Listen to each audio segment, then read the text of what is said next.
वक्रतुंड महाकाय सूर्यकोटि समप्रभा निर्विघ्नं कुरु मे देव सर्वकार्येषु सर्वदा।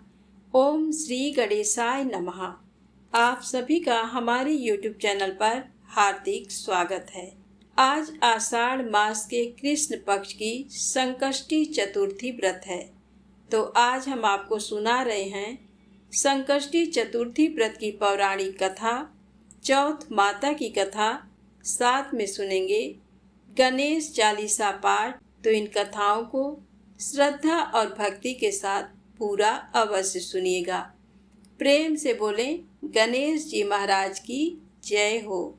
सुख, समृद्धि और खुशहाली की कामना से संकष्टी चतुर्थी का व्रत रखा जाता है और इस दिन भगवान गणेश की आराधना की जाती है। हिंदू धर्म में प्रत्येक दिन का अपना एक खास महत्व माना गया है और प्रत्येक माह कृष्ण पक्ष की चतुर्थी तिथि के दिन संकष्टी चतुर्थी का व्रत रखा जाता है। ये व्रत प्रथम पूजनीय भगवान गणेश को समर्पित होता है और इस दिन इनका विधि विधान से पूजन किया जाता है। आषाढ़ माह के कृष्ण पक्ष की चतुर्थी को कृष्ण पिंगल संकष्टी चतुर्थी कहा जाता है। इस दिन व्रत रखने का विधान है। संकष्टी चतुर्थी के दिन भगवान गणेश की पूजा के साथ ही चंद्रमा की पूजा का भी विशेष महत्व माना गया है। कहते हैं कि ये व्रत चंद्रमा को अर्घ्य देने के बाद ही संपूर्ण होता है, इसलिए जो जातक इस दिन व्रत रखते हैं वह चंद्रोदय का बेसब्री से इंतजार करते हैं कि आज 25 जून संकष्टी चतुर्थी के दिन चंद्रोदय रात को 10:27 पर होगा। संकष्टी चतुर्थी नाम से ही स्पष्ट है, ये व्रत संकटों से मुक्ति दिलाने वाला है। इस दिन भगवान गणेश की पूजा की जाती है और जो भी जातक सच्चे मन से उनकी आराधना करता है उसके जीवन से सभी संकट मिट जाते हैं। गणेश जी अपने भक्तों को सुख समृद्धि का आशीर्वाद देते हैं और सफलता के क्षेत्र में आ रही बाधाओं को दूर करते हैं। तो आइए सुने संकष्टी चतुर्थी व्रत की पौराणिक कथाएं। द्वापर युग में महिष्मती नगरी का महीजित नामक राजा था। वह बड़ा ही पुण्यशील और प्रतापी राजा था। वह अपनी प्रजा का पालन पुत्रवत करता था, किंतु संतान विहीन होने के कारण उसे राजमहल का वैभव अच्छा नहीं लगता था। वेदों में निसंतान का जीवन व्यर्थ माना गया है। यदि संतान विहीन व्यक्ति अपने पितरों को जल दान देता है तो उसके पितृगण उस जल को गर्म जल के रूप में ग्रहण करते हैं। इसी ऊहापोह में राजा का बहुत समय व्यतीत हो गया। उन्होंने पुत्र प्राप्ति के लिए बहुत से दान यज्ञ आदि कार्य किए, फिर भी राजा को पुत्रोत्पत्ति न हुई। जवानी ढल गई और बुढ़ापा आ गया, किंतु वंश वृद्धि न हुई। तदनंतर राजा ने विद्वान ब्राह्मणों और प्रजाजनों से इस संदर्भ में परामर्श किया। राजा ने कहा कि हे ब्राह्मणों तथा प्रजाजनों, हम तो संतानहीन हो गए, अब मेरी क्या गति होगी। मैंने जीवन में तो किंचित भी पाप कर्म नहीं किया। मैंने कभी अत्याचार द्वारा धन संग्रह नहीं किया। मैंने तो सदैव प्रजा का पुत्रवत पालन किया तथा धर्माचरण द्वारा ही पृथ्वी शासन किया। मैंने चोर डाकुओं को दंडित किया, इष्ट मित्रों के भोजन की व्यवस्था की, गौ ब्राह्मणों का हित चिंतन करते हुए शिष्ट पुरुषों का आदर सत्कार किया। फिर भी मुझे अब तक पुत्र न होने का क्या कारण है। विद्वान ब्राह्मणों ने कहा कि हे महाराज, हम लोग वैसा ही प्रयत्न करेंगे जिससे आपके वंश की वृद्धि हो। इस प्रकार कहकर सब लोग युक्ति सोचने लगे। सारी प्रजा राजा के मनोरथ की सिद्धि के लिए ब्राह्मणों के साथ वन में चली गई। वन में उन लोगों को एक श्रेष्ठ मुनि के दर्शन हुए। वे मुनिराज निराहार रहकर तपस्या में लीन थे। ब्रह्मा जी के समान वे आत्मजित, क्रोधजित तथा सनातन पुरुष थे। संपूर्ण वेद विशारद एवं अनेक ब्रह्म ज्ञान संपन्न वे महात्मा थे। उनका निर्मल नाम लोमस ऋषि था। प्रत्येक कल्पांत में उनके एक एक रोम पतित होते थे, इसलिए उनका नाम लोमस ऋषि पड़ गया। ऐसे त्रिकालदर्शी महर्षि लोमस के उन लोगों ने दर्शन किए। सब लोग उन तेजस्वी मुनि के पास गए। उचित अभ्यर्थना एवं प्रणाम आदि के अनंतर सभी लोग उनके समक्ष खड़े हो गए। मुनि के दर्शन से सभी लोग प्रसन्न होकर परस्पर कहने लगे कि हम लोगों को सौभाग्य से ही ऐसे मुनि के दर्शन हुए। इनके उपदेश से हम सभी का मंगल होगा। ऐसा निश्चय कर उन लोगों ने मुनिराज से कहा, हे ब्रह्म ऋषि, हम लोगों के दुख का कारण सुनिए। अपने संदेह के निवारण के लिए हम लोग आपके पास आए हैं। हे भगवान, आप कोई उपाय बतलाइए। महर्षि लोमस ने पूछा, सज्जनों, आप लोग यहाँ किस अभिप्राय से आए हैं? मुझसे आपका क्या प्रयोजन है? स्पष्ट रूप से कहिए, मैं आपके सभी संदेहों का निवारण करूँगा। प्रजाजनों ने उत्तर दिया, हे मुनिवर, हम महिष्मती नगरी के निवासी हैं। हमारे राजा का नाम महीजित है। वह राजा ब्राह्मणों का रक्षक, धर्मात्मा, दानवीर, सूरवीर एवं मधुरभाषी है। उस राजा ने हम लोगों का पालन पोषण किया है, परंतु ऐसे राजा को आज तक संतान की प्राप्ति नहीं हुई। हे भगवान, माता पिता तो केवल जन्मदाता ही होते हैं, किंतु राजा ही वास्तव में पोषक एवं संवर्धक होता है। उसी राजा के निमित्त हम लोग ऐसे गहन वन में आए हैं। हे महर्षि, आप कोई ऐसी युक्ति बताइए जिससे राजा को संतान की प्राप्ति हो, क्योंकि ऐसे गुणवान राजा को कोई पुत्र न हो, ये बड़े दुर्भाग्य की बात है। हम लोग परस्पर विचार विमर्श करके इस गंभीर वन में आए हैं। उनके सौभाग्य से ही हम लोगों ने आपका दर्शन किया है। हे मुनिवर, किस व्रत, दान, पूजन आदि अनुष्ठान करने से राजा को पुत्र होगा? आप कृपा करके हम सभी को बतलाएं। प्रजा की बात सुनकर महर्षि लोमस ने कहा, हे भक्तजनों, आप लोग ध्यान पूर्वक सुनो। मैं संकट नाशन व्रत को बतला रहा हूँ। ये व्रत निसंतान को संतान और निर्धनों को धन देता है। आषाढ़ कृष्ण चतुर्थी को एक दंत गजानन नामक गणेश की पूजा करें। राजा व्रत करके श्रद्धा युक्त हो ब्राह्मण भोजन करावें और उन्हें वस्त्र दान करें। गणेश जी की कृपा से उन्हें अवश्य ही पुत्र की प्राप्ति होगी। महर्षि लोमस की ये बात सुनकर सभी लोग करबद्ध होकर उठ खड़े हुए। नतमस्तक होकर दंडवत प्रणाम करके सभी लोग नगर में लौट आए। वन में घटित सभी घटनाओं को प्रजाजनों ने राजा से बताया।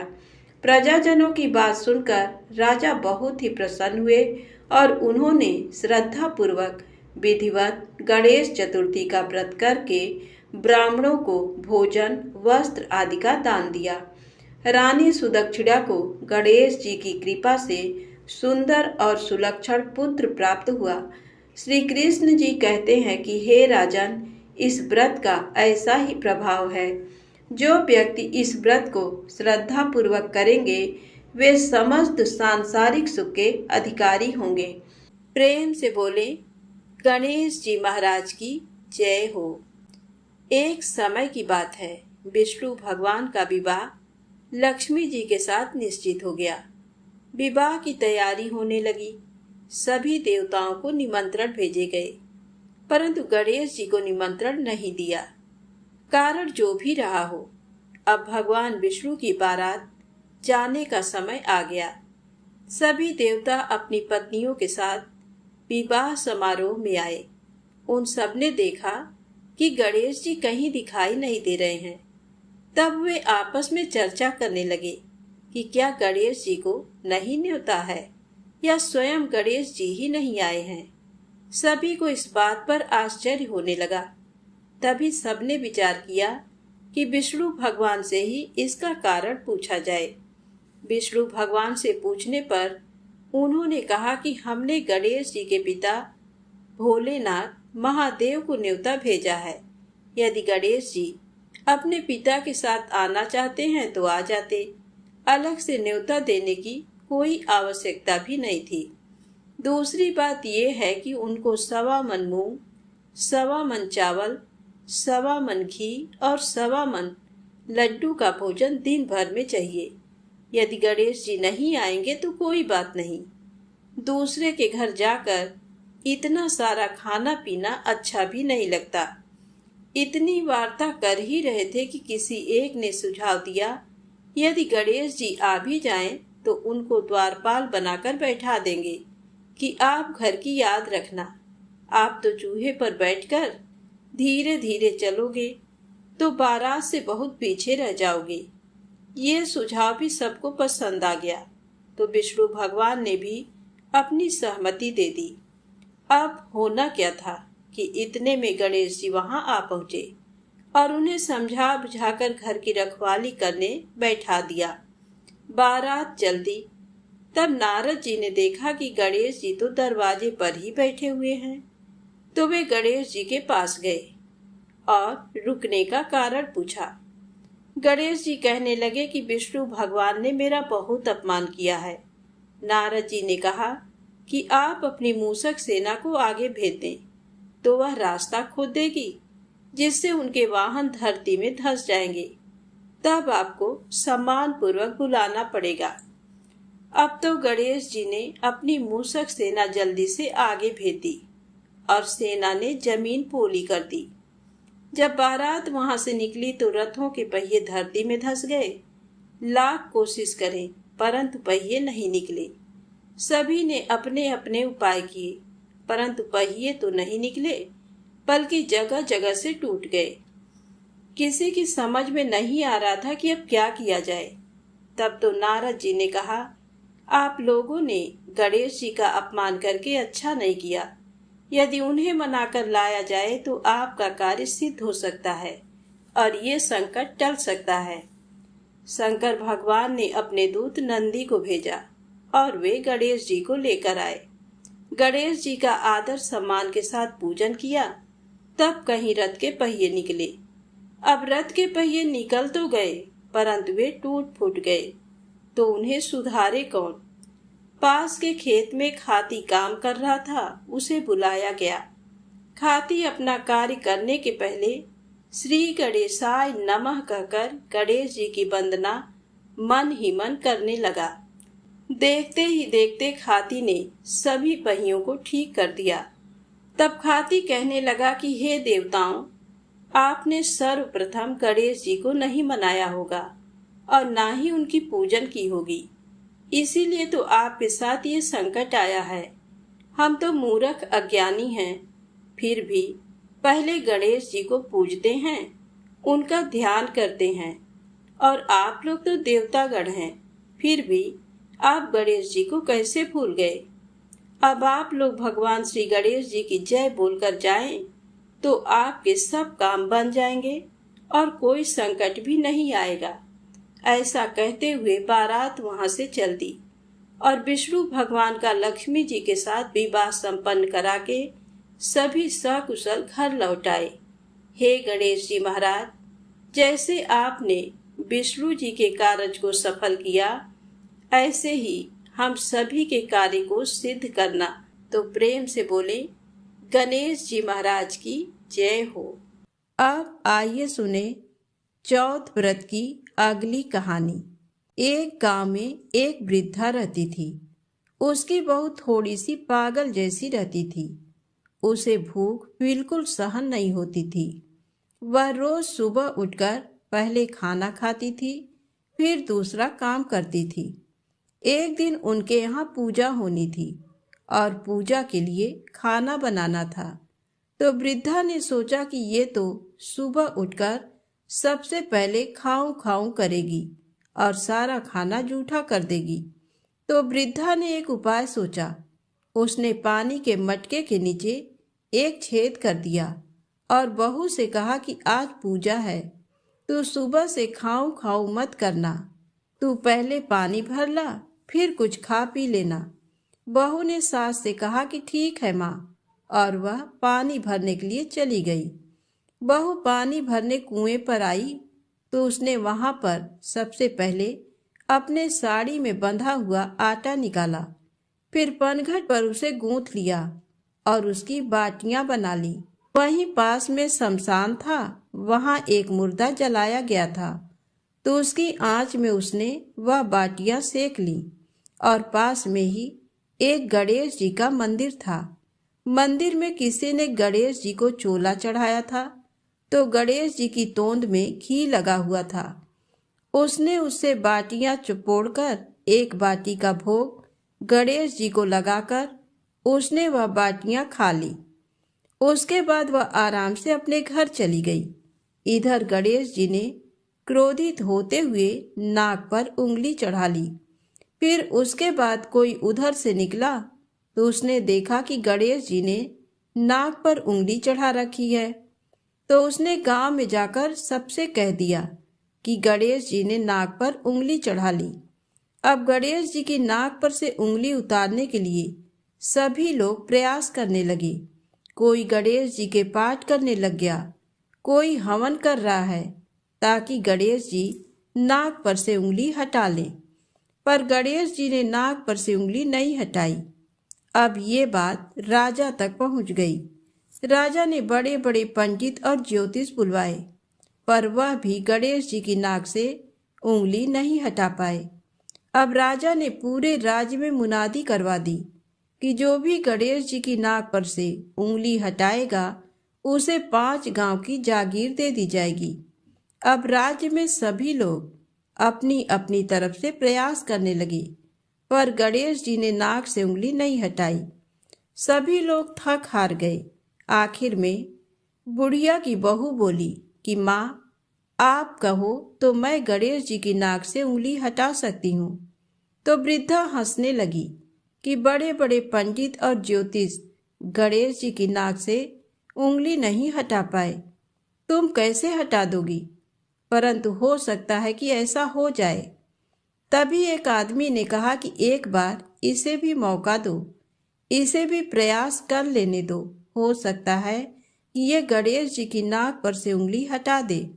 बहू ने कहा, पर मेरी एक शर्त है कि मेरे घर से गणेश जी के मंदिर तक एक बड़ा पर्दा लगाया जाए।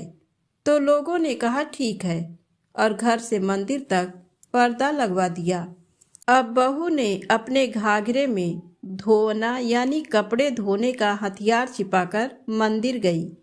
मंदिर में धोना निकालकर गणेश जी से बोली, कारे कारे गणेशिया, अपने घर से आटा लाई, पनघट पर आटा गूथा, मरे मुर्दे की आग पर बाटियां सेकी, तुम्हारी तोंद से जरा सा घी ले लिया तो तूने नाक पर उंगली चढ़ा ली। नाक पर से उंगली हटा रहा कि नहीं? नहीं तो दूं एक धोना, अभी तुम्हारे टुकड़े टुकड़े हो जाएंगे। बहू की बात सुनकर गणेश जी डर गए। उन्होंने सोचा कि ये तो बावली है, मार देगी तो क्या करेंगे, का कोई भरोसा नहीं है। और गणेश जी ने फट से नाक पर से उंगली हटा ली। पूरे गांव में वृद्धा की बहू की जय जयकार होने लगी कि बुढ़िया की बहू ने गणेश जी की नाक से उंगली हटवा दी। राजा ने अपने आदेश अनुसार 5 गांव जागीर में दिए। हे गणेश जी महाराज, जैसे उस बुढ़िया की बहू के टूटे वैसे सबके टूटे। जो कथा अधूरी हो तो पूरी करें, और जो पूरी हो तो मान करें। कहानी कहने वाले और सुनने वाले सभी की मनोकामनाएं पूर्ण करें। तो प्रेम से बोले, गणेश जी महाराज की जय हो। अब आइए सुने संकष्टी गणेश चतुर्थी की अगली पौराणिक कथा। कथा के अनुसार एक बार इंद्र समेत सभी देवतागण भगवान शिव के पास अपने संकटों को दूर करने की प्रार्थना लेकर पहुंचे। तब भगवान शिव के दोनों पुत्र कार्तिकेय और गणेश जी वहीं मौजूद थे। तब भगवान शिव ने उन दोनों से पूछा कि कौन सबसे पहले देवताओं की विपदा को दूर कर सकता है। तो दोनों ने ही कहा कि वे सक्षम हैं। तब भगवान शिव को एक युक्ति सूझी। उन्होंने अपने दोनों पुत्रों से कहा कि इसके लिए पहले परीक्षा देनी होगी। शिव जी ने कहा कि जो सबसे पहले इस पृथ्वी की परिक्रमा करके हमारे पास आ जाएगा उसे ही देवताओं का संकट दूर करने के लिए भेजा जाएगा। परीक्षा की बात सुनकर भगवान कार्तिकेय अपने वाहन मयूर पर सवार हो गए और पिता से आज्ञा लेकर पृथ्वी की परिक्रमा के लिए निकल पड़े। उधर गणेश जी बड़े ही सोच में पड़ गए कि उनका वाहन तो मूषक है, इससे पूरी पृथ्वी की परिक्रमा संभव नहीं है। तब गणेश जी के मन में एक विचार आया।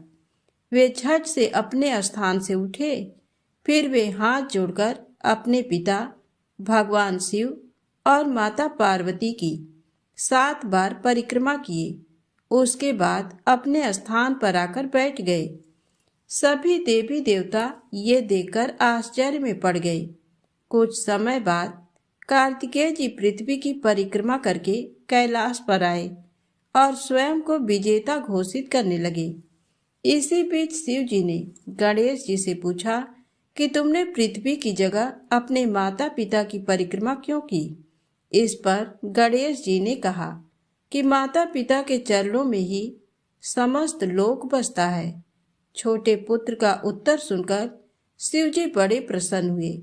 उन्होंने गणेश जी को देवताओं का संकट दूर करने के लिए भेजा। महादेव ने गणेश जी को वरदान दिया कि जो भी व्यक्ति चतुर्थी के दिन तुम्हारी पूजा करके रात्रि में चंद्रमा को अर्घ्य देगा, उसके सभी पाप मिट जाएंगे, विपदाएं दूर होंगी और समस्त मनोकामनाएं पूरी होंगी। जीवन में सुख और समृद्धि में वृद्धि होगी। इस व्रत कथा को पढ़ने के बाद गणेश जी से प्रार्थना करें कि हे गणेश जी महाराज, आप हमारे संकटों को दूर करके जीवन में सुख और समृद्धि दें। तो प्रेम से बोले गणेश जी महाराज की जय हो। अब आइए सुने चौथ माता की पौराणिक कथा। एक शहर में एक व्यापारी रहा करता था। व्यापारी बहुत ही आलसी किस्म का इंसान था।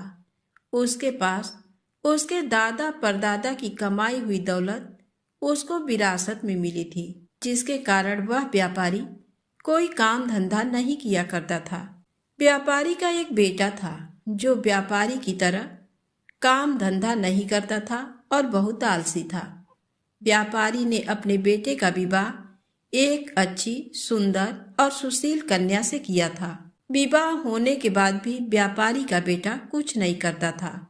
वह घर पर आलसी बना पड़ा रहता था। व्यापारी के बेटे की पत्नी जब भी बाहर कूड़ा फेंकने के लिए जाती थी, तब उससे उसके पड़ोस में रहने वाली महिला उससे पूछती थी कि आज तुमने खाने में क्या खाया। पड़ोसी महिला की बात सुनकर व्यापारी के बेटे की पत्नी उस महिला से कहती है कि मैंने आज खाने में ठंडी ठंडी और बासी रोटी खाई है, और वह ये बोलकर अंदर आ गई। जब भी व्यापारी के लड़के की पत्नी कूड़ा फेंकने बाहर आती, तो पड़ोस में रहने वाली महिला उससे रोज यही पूछने लगी, और व्यापारी की बहू बस यही जवाब देती थी कि ठंडी ठंडी और बासी रोटी खाई है। एक दिन अचानक से जब व्यापारी के लड़के की पत्नी कूड़ा फेंकने के लिए बाहर आई, तब पड़ोस में रहने वाली महिला ने उससे पूछा कि आज तुमने खाने में क्या खाया। तब लड़के की पत्नी ने बताया कि ठंडी ठंडी बासी रोटी खाई है। तो ये बात व्यापारी की बेटे ने सुन ली, जिसके बाद व्यापारी का बेटा अपनी माँ के पास आया और उससे कहने लगा कि माँ, तुम तो हम लोगों को रोज गर्म और ताज़ा खाना खिलाती हो, लेकिन मेरी पत्नी बाहर जाकर पड़ोस में रहने वाली महिला से बोलती है कि उसने आज ठंडी और बासी रोटी खाई है। मेरी पत्नी ऐसा क्यों बोलती है? तब लड़के की माँ ने कहा कि बेटा, मैं तो तुम लोगों के सामने ही गर्म खाना तुम लोगों को खिलाती हूँ। पता नहीं तुम्हारी पत्नी ऐसा क्यों सभी लोगों से बोलती है। तब लड़के की माँ ने कहा, अगर तुमको मेरी बातों पर भरोसा नहीं है तो कल तुम खुद ही देख लेना कि मैं कैसा खाना तुम सभी को खिलाती हूँ, और तुम्हारी पत्नी को देती हूँ। लड़के ने कहा, ठीक है। व्यापारी के लड़के ने सच्चाई जानने के लिए एक नाटक किया। व्यापारी के बेटे ने अपनी तबीयत खराब होने का नाटक करने लगा। वह पलंग में जाकर चद्दर ओढ़कर लेट गया और चद्दर में से चुपचाप सब कुछ देखने लगा। और जब लड़के की माँ ने सभी को खाना परोसा, तब उसने देखा कि मेरी माँ ने तो गर्म खाना ही मेरी पत्नी को खिलाया है। मेरी माँ तो एकदम सत्य बोल रही है। जैसे ही उसकी पत्नी खाना खाकर उठी तो वह लड़का अपनी पत्नी के पीछे पीछे गया और उसने देखा कि जब उसकी पत्नी कूड़ा फेंकने के लिए बाहर गई है, तब पड़ोस में रहने वाली महिला ने उससे एक बार फिर से वही पूछा कि आज तुमने खाने में क्या खाया है। जिसके बाद उसकी पत्नी ने एक बार फिर से उस पड़ोसी महिला को वही बताया जो वह हर बार बताती आई थी कि आज मैंने ठंडी और बासी रोटी खाई है। अपनी पत्नी की ये करतूत देखकर उसने अपनी पत्नी से कहा कि मेरी माँ तो तुम्हें रोज गर्म खाना ही खिलाती है, तो तुम पड़ोसी को क्यों बोलती हो कि वह तुमको ठंडा और बासी खाना खिलाती है। लड़के की पत्नी बहुत बुद्धिमान और चालाक थी। उसने अपने पति को समझाया कि ना तो आप बाहर जाकर पैसे कमाते हो और ना ही आपके पिताजी बाहर जाकर पैसे कमाते हैं। ये तो आपके पिताजी को विरासत में मिले धन की रोटी है।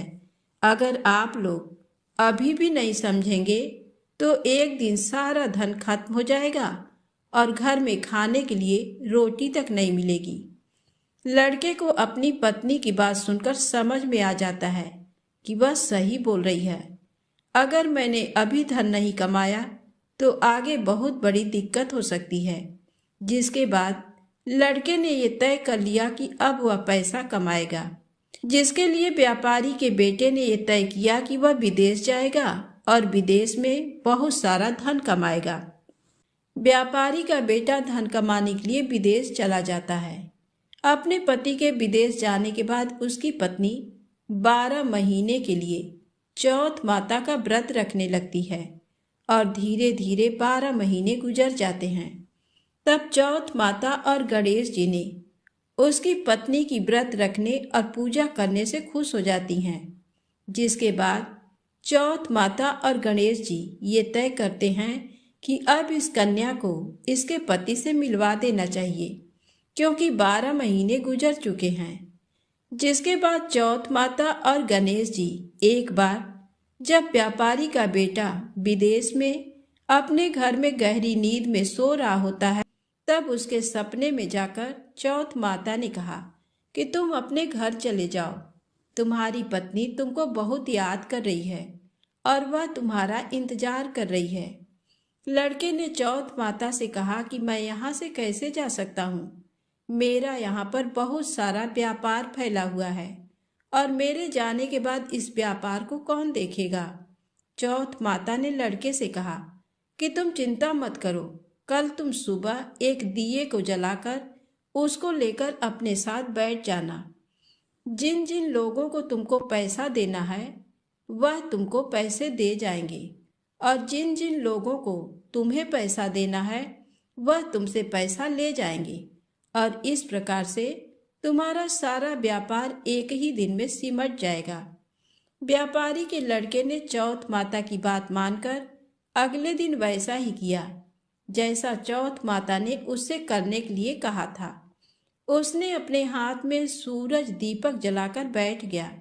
जिसके बाद व्यापारी आए, उसको पैसा दे गए और जिसको उसे पैसा देना था वह उससे पैसा ले गए और व्यापारी के लड़के का व्यापार एक ही दिन में सिमट गया। इसके बाद व्यापारी का बेटा अपने घर जाने के लिए निकल पड़ा। थोड़ी दूर चलने के बाद जब व्यापारी का बेटा आधे रास्ते पहुंच गया था, तब उसको रास्ते में एक सांप दिखाई दिया। वह सांप एक जगह जल रही अग्नि के पास जा रहा था, जिसको देखकर व्यापारी के बेटे ने सांप को अग्नि के पास जाने से रोक दिया। व्यापारी के बेटे के ऐसा करने के बाद वह सांप बहुत क्रोधित हो गया वह कोई और नहीं बल्कि नागराज थे। तभी नागराज ने उस लड़के से कहा कि तुमने ये क्या किया? मैं तो नाग योनि से छुटकारा पाने के लिए जा रहा था, लेकिन तुमने ऐसा होने नहीं दिया। अब मैं तुमको जान से मार दूंगा। जिसके बाद व्यापारी के बेटे ने कहा कि मैं पिछले 1 साल से विदेश में हूँ। मेरी पत्नी मुझे बहुत याद कर रही है और मैं 1 साल बाद अपने घर जा रहा हूँ। आप मुझे अभी छोड़ दीजिए। मैं अपनी पत्नी से एक बार मिल लूँ, तब कल आप मेरे घर आकर मुझे मार दीजिएगा। जिसके बाद नागराज ने व्यापारी के बेटे को जाने दिया और थोड़ी ही देर में अपने घर वह पहुंच गया। लेकिन व्यापारी का बेटा बहुत डरा हुआ था। तो उसकी पत्नी ने पूछा कि आप इतने भयभीत क्यों हैं? तब उसने अपनी पत्नी को बताया कि मेरे साथ रास्ते में ये दुर्घटना घटी थी कि एक नागराज अपनी नाग योनि से मुक्त होने जा रहे थे, लेकिन मैंने उनको जाने से रोक दिया, जिससे वह बहुत क्रोधित हो गए हैं और उन्होंने मुझे मारने का वचन लिया है। कल वह मुझे मारने के लिए आएंगे।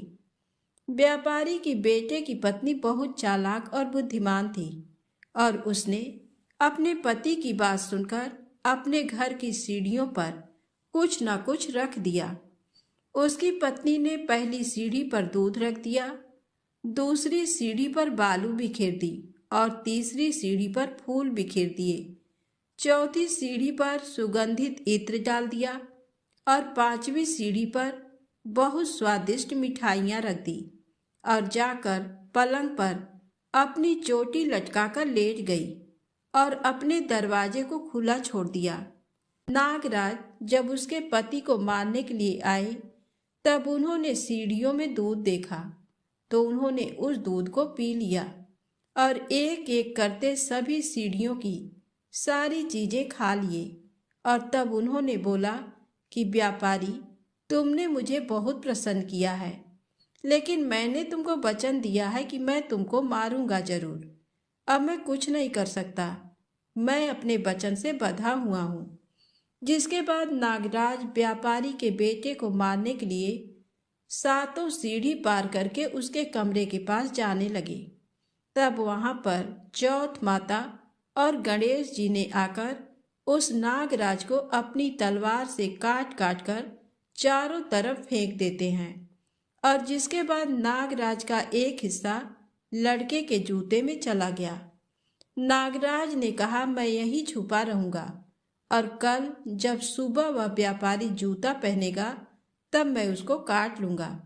लेकिन तभी अचानक से वहां पर बहुत सारी चींटियां आ गईं और उन्होंने नागराज को देखा कि जूते के अंदर हैं। तब चींटियों ने कहा कि इसकी पत्नी तो हमको रोज कुछ ना कुछ खाने के लिए देती थी, आज हम लोग इसके पति की जान बचाते हैं। चींटियों ने नागराज को खा लिया। चींटियों के खाने के बाद चारों तरफ खून ही खून फैल गया था। जैसे ही सुबह हुई तब लड़के की माँ उसके कमरे में आई और लड़के की माँ ने कमरे से खून निकलता देख बहुत डर गई और उसने सोचा कि मेरे बेटे और मेरी बहू को किसी ने जान से मार दिया है। वह बहुत जोर जोर से चिल्लाने लगी। अपनी माँ की आवाज़ सुनकर व्यापारी का लड़का और उसकी पत्नी तुरंत कमरे से बाहर निकल आए। तभी लड़के की माँ अपने बेटे और अपनी बहू को जिंदा देखकर बहुत खुश हो गई। लड़के ने अपनी माँ से कहा कि माँ, तुम रो क्यों रही हो? आज तो खुशी का दिन है, क्योंकि आज मेरा दुश्मन मर गया है। लेकिन मेरे जाने के बाद मेरी लंबी आयु के लिए किसने पूजा किया था और किसने व्रत रखा था? तब लड़के की माँ ने कहा कि बेटा, मैंने तो कोई व्रत नहीं रखा था। तब लड़के ने अपनी पत्नी से पूछा कि तुमने व्रत रखा था? तब उसकी पत्नी ने कहा कि हाँ जी, मैंने आपके जाने के बाद 12 महीने तक चौथ माता की पूजा की थी, उन्हीं ने आपकी जान बचाई है। तभी लड़के की माँ ने लड़के से कहा कि मैं तो तुम्हारी पत्नी को रोज खाना देने जाती थी, तब इसने 12 महीने व्रत कैसे रख लिया? तुम्हारी पत्नी झूठ बोल रही है। मैं रोज उसको खाने के लिए 4 रोटी देती थी। तो ये मैं कैसे मान लूं कि तुम्हारी पत्नी ने व्रत रखा था? तब लड़के की पत्नी ने बताया कि माँ जी, मैं एक रोटी गाय माता को खिलाती थी और एक रोटी जमीन में गाड़ देती थी और एक रोटी मेहतरानी को देती थी और बची हुई एक रोटी रात में चंद्रमा को अर्घ देकर खाती थी। लेकिन तभी लड़के की माँ ने कहा, मैं तेरी बातों का विश्वास कैसे मान लूं? जिसके बाद लड़के की पत्नी ने कहा कि माँ जी, आप गाय माता से पूछ लो। जैसे ही गाय माता से पूछा ये बात सत्य है, तो गाय माता बहुत जोर जोर से हंसने लगी और उनके मुंह से पलाश के फूल गिरने लगे, जिससे ये बात सच साबित हुई। और फिर पत्नी ने जमीन खोद कर देखा तो रोटी की जगह सोने की रोटी थी और ये बात भी सच साबित हुई। फिर लड़के की पत्नी ने मेहतरानी से पूछा, उन्होंने हाँ कर दिया। ये बात भी सच साबित हो गई और तभी लड़की की माँ ने मान लिया कि मेरी बहू ने चौथ माता और गणेश जी की पूजा की थी। लड़के ने अपनी पत्नी को धन्यवाद दिया और सभी लोग मिलजुल कर हंसी खुशी रहने लगे। हे चौथ माता, जैसा फल ब्राह्मणी के बेटे को दिया वैसा सभी को देना। कहानी कहने वाले को, कहानी सुनने वाले को, हुंकारा भरने वाले को और पूरे परिवार को देना। एक बार प्रेम से बोलिए गणेश जी महाराज की जय, चौथ माता की जय। चौथ माता की दूसरी कहानी। एक बुढ़िया माई के ग्वालिया बछालिया नाम का बेटा था। बुढ़िया माई अपने बेटे के लिए 12 महीने की चारों चौथ करती थी। बेटा लकड़ी लेकर आता था और दोनों माँ बेटा उनको बेचकर गुजारा करते थे। बुढ़िया माई रोजाना लकड़ी में से 2 लकड़ी रख लेती और चौथ के दिन बेटे से छुपकर बेचकर सामान लाती थी और 5 पुआ बनाती थी। एक पुआ गणेश जी महाराज को, एक चौथ माता को चढ़ाती, एक ब्राह्मण को और एक अपने बेटे को खिलाती थी और एक पुआ खुद खाती थी। एक चौथ के दिन बेटा अपनी पड़ोसन के घर गया। वह पुआ बना रही थी। जब उसने पूछा कि आज क्या है जो पुए बना रखे हैं, तब वह बोली, मैंने तो आज ही बनाए हैं, पर तेरी माँ तो चारों चौथ को पुए बनाती है। उसने जाकर माँ से पूछा, माँ तू रोज पुए बनाती है, मैं इतनी मेहनत से कमाता हूँ। बुढ़िया माई बोली, मैं तो चौथ माता का व्रत करती हूँ। वह बोला कि तू मुझे रख ले या तो तू चौथ माता को ही रख ले। बुढ़िया माई बोली, मैं तो तेरे लिए ही चौथ का व्रत करती हूँ, इसलिए मैं तुझे छोड़ सकती हूँ पर चौथ माता को नहीं। जब बेटा घर से जाने लगा तो बुढ़िया माई बोली, तू जा रहा है तो मेरे हाथ में से ये आखा लेते जा, जहाँ संकट आए वहाँ ही पूर देना। बेटे ने सोचा बात झूठी है पर ले चलने में क्या बुराई है। वह चलने लगा और वह थोड़ी दूर पहुंचा ही था कि उसने देखा कि खून की नदी बह रही थी। कहीं से भी रास्ता नहीं मिला तो आँखा पूर कर बोला कि चौथ माता, अगर तू सच्ची है तो रास्ता हो जाए। ऐसा कहते ही झट से रास्ता मिल गया। आगे गया तो घनघोर अंधेरा उजाड़ फैला हुआ था। उसने मन में सोचा कि मुझे शेर बघेरे खा जाएंगे, इसलिए वह आँखा पूर कर बोला, चौथ माता मुझे रास्ता मिल जाए, और तब जल्दी से रास्ता मिल गया। वह आगे चला गया। जाते जाते एक राजा की नगरी में पहुंचा। वहां का राजा रोजाना एक आदमी की बलि देता था। वह एक बुढ़िया माई के पास गया। वह बुढ़िया माई रोती जा रही थी और पुए बना रही थी। लड़के ने बुढ़िया माई से पूछा कि बुढ़िया माई क्यों रो रही हो? तो बुढ़िया माई ने जवाब दिया कि मेरे एक ही बेटा है जिसकी कल राजा बलि देने वाला है, मैं उसी के लिए पुए बना रही हूँ। वह बोला, बुढ़िया माई अपने बेटे की जगह मुझे पुए खिला दे, मैं उसकी जगह बलि चढ़ने चला जाऊंगा। बुढ़िया माई ने कहा कि मैं दूसरे के पुत्र को कैसे भेज सकती हूँ, लेकिन वह नहीं माना तो बुढ़िया माई ने उसको पुए खिला दिए। अगले दिन जब राजा का संदेश आया तो बुढ़िया माई ने सोचा कि मैं कैसे दूसरे के बेटे को बलि चढ़ने के लिए भेज सकती हूँ, मैं ऐसा नहीं कर सकती। लेकिन बाहर की आवाज़ सुनकर वह जाग गए और राजा के आदमियों के साथ चला गया। वहाँ मटके पकाने का, जिसमें कुम्हार मटके को पकाता है, आवा बना हुआ था, जो एक मनुष्य का भोग लेने के बाद ही उसमें आवा पकते थे। उन सब ने मिलकर सबको आवा में चुन दिया। वह आंखा पूर कर हाथ में बैठ गया। एक दिन में ही आवा पक गया और मिट्टी के घड़े सोने चांदी के बन गए। वहां एक जमादारनी झाड़ू लगा रही थी। तब झाड़ू से एक कंकड़ उछलकर उन बर्तनों से जा टकराया। तब जमादारनी ने राजा को जाकर बताया कि आपका आवा तो पक गया है। तब राजा ने सोचा कि आवा तो 8 दिन में पकता है, आज एक ही दिन में कैसे पक गया। जब जाकर देखा तो वहां पर तो मिट्टी के मटके की जगह हीरे मोती और सोने चांदी के कलश हो गए। अंदर से आवाज आई कि धीरे से उतारो, अंदर आदमी है। आवाज को सुनकर राजा के आदमी डर गए कि अंदर कौन सा भूत प्रेत आ गया। फिर वह बोला कि डरो मत, मैं तो सिर्फ एक आदमी हूँ जिसको तुमने अंदर चुना था। देखा तो अंदर हरे हरे जवारे उग रहे थे। राजा ने पूछा कि तू अंदर जीवित कैसे बच गया। तब उसने बताया कि मेरी माँ चौथ का व्रत करती है। जब मैं घर से निकला था तो मेरी माँ ने मुझे आंखें दिए थे। मैं उन्हीं को पूर कर बैठ गया और चौथ माता के कारण बच गया। जब राजा ने कहा कि मैं तेरे को एक घोड़े पर बैठाकर सांकल में बांध देता हूँ, यदि वह सांकल खुलकर मेरे बन जाएगी तो मैं चौथ माता को सच्ची मान लूंगा। तब वह आंखें पूर कर बैठ गया और चौथ माता से कहने लगा, हे चौथ माता, अब तुम ही मेरी लाज बचाना। तब सांकल खुलकर राजा के बंध गई। राजा ने अपनी बेटी की शादी उस लड़के से कर दी और बहुत सा धन दौलत देकर विदा किया। पड़ोसन बोली कि माई, तेरे बेटे बहू आए हैं। जब छत पर चढ़कर देखा तो सच में बहू बेटे आ रहे थे। हे चौथ माता, जैसे आपने बुढ़िया और उसके बेटे पर कृपा बनाई, वैसे सभी पर कृपा बनाना। प्रेम से बोले गणेश जी महाराज की जय हो, चौथ माता की जय हो। आइए सुने गणेश चालीसा पाठ। वक्रतुंड महाकाय सूर्यकोटि समप्रभा निर्विघ्नं कुरु मे देव सर्वकार्येषु सर्वदा। जय गणपति सद्गुण सदन कविवर बदन कृपा, विघ्न हरण मंगल करण जय जय गिरिजाला। जय जय जय जय गणपति राजू, मंगल भरण करण शुभ काजू। जय गज बदन सदन सुखदाता, विश्व विनायक बुद्धि विधाता।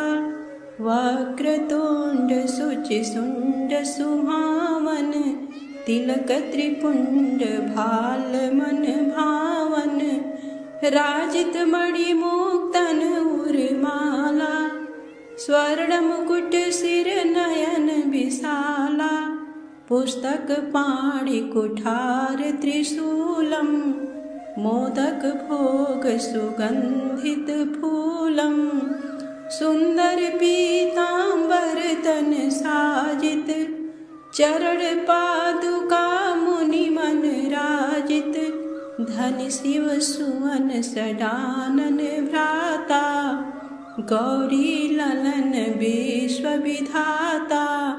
रीति सिद्धि तव चमर डुलावे, मूषक वाहन सोहत द्वारे। कहाँ जन्म शुभ कथा तुम्हारी, अति सुचि पावन मंगलकारी। एक समय गिरिराज कुमारी, पुत्र हेतु तप कीना भारी। भयो यज्ञ जब पूर्ण अनुपा, तब पहुँचो तुम धरि द्विज रूपा। अतिथि जानी के गौरी सुखारी, बहुविधि सेवा करी तुम्हारी। अति प्रसन्न हुए तुम वर दीन्हा, मातु पुत्र हित जो तप कीन्हा। मिलहि पुत्र तुहि बुद्धि विशाला, बिना गर्भ धारण यही काला। गणनायक गुण ज्ञान निधाना, पूजित प्रथम रूप भगवाना। अस कही अंतर ध्यान रूप है, पलना पर बालक स्वरूप है। बनी शिशुरुदन जबहि तुम ठाना, लखि मुख सुख नहीं गौरी समाना। सकल मगन सुख मंगल गावहि, नभते सुरन सुमन बरसावहि। शंभु माँ बहुदान लुटावहि, सुर मुनि जन सुत देखन आवहि। लखि अति आनंद मंगल साजा, देखन भी आए सनि राजा। निज अवगुण गुनि सनि मन माही, बालक देखन चाहत नाही। गिरजा कछु मन भेद बढ़ायो, उत्सव मोर न सनि तुहि भायो। कहन लगे सनि मन सकुचाई, का करी हाँ शिशु मोहि दिखाई। नहीं विश्वास उमा कर भयऊ, सनि सो बालक देखन कहेऊ।